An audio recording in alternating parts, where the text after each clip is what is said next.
are some crazy statistics about dating according to big data, you guys. They found that a 6-foot man earning $62,000 per year is on average as desirable as a 5'6" man who earns $237,000 per year. In other words, those 6 inches of height are worth $175,000 in the dating market. Here's an interesting one. If a man increases his earnings from about $40,000 to about $175,000, he can expect the average woman to be 8.9% more likely to contact him. However, if a woman's earnings increase by the same amount, she can expect the average man to be 3.9% more likely to contact her. And that makes me so curious, like, why does that not work both ways?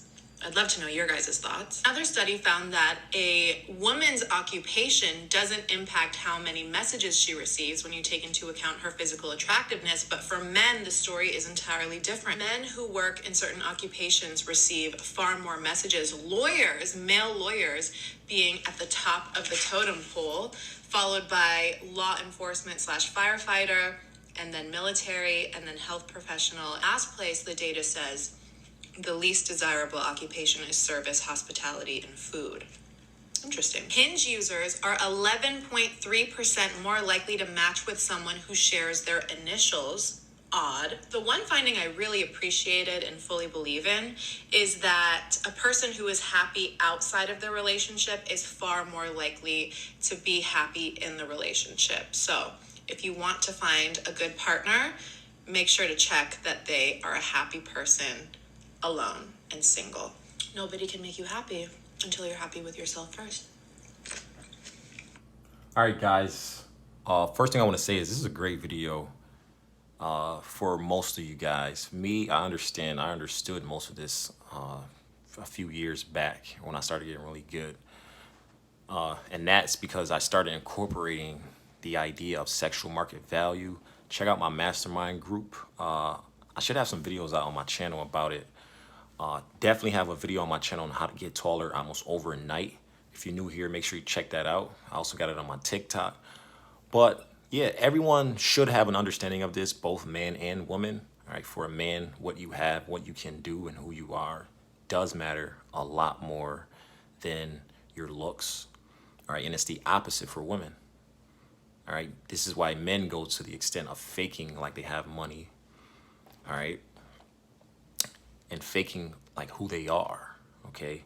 Putting up fronts. This is why it's so common, all right? This is why you see arrogance and stuff like that. And this is why you see it so common for industries like the makeup, like her.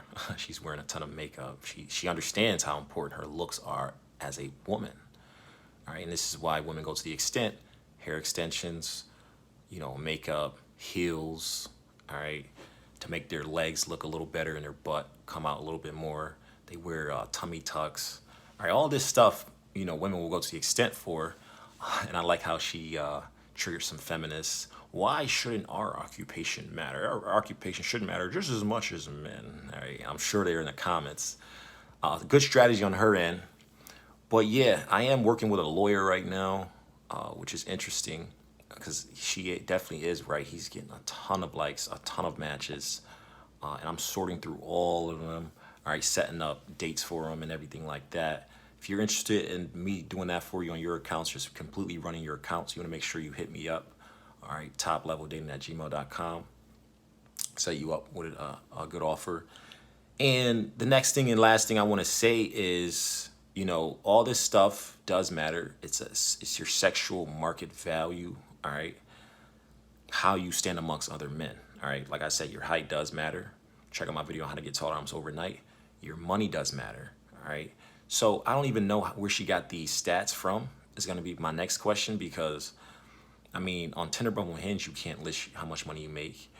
Not even on OkCupid. I don't even think you can do it on eHarmony and all those sites like that. The sites where you can list money, guys, is the sugar daddy sites, the sugary ones, all right? For example, Seeking, but you can only go up by 50 to 100 to 500,000 to $1 million. So where are you getting averages like 216,000, 40,000, this and that? So that's going to be my probably most important question I want to ask her is where you get these stats from, all right? So, but yeah, all this stuff does matter. It just gets your foot into the door, guys. Do not listen to this and say, oh, I'm not tall, or I don't make money, and I can't get laid, or I can't find a girlfriend, I can't have good, whatever. Learn the right strategy and tactics. All right, back that up with personality and charisma. All right, you're going to get success, especially if you know what you're doing online dating like me. All right, hit me up, schedule a free call with me. I get guys who average looking, who are short, or whatever. All right, and they get a ton of likes and matches. I learned the algorithm. I learned what girls react to. All right, so, like I said, just get your foot into the door. With the money thing, there is a downside. You end up attracting all kinds of women. All right, you got to do the job of screening them out. I know a ton of guys who aren't getting laid, making money. All right, that reminds me of this one time I was in a club and I went out with two girls. The guy invited her out and he just got no play at all. She wasn't messing with him. He was spending all this money on tables, giving her money for food and everything, and she still wasn't messing with him. All right. So you need strategy, tactic, you need a good charisma, you need to know what you're doing and how to run interactions, social awareness, all right? All this stuff does matter. Check out my other content on this channel if you want to get your dating game to the top level. Peace.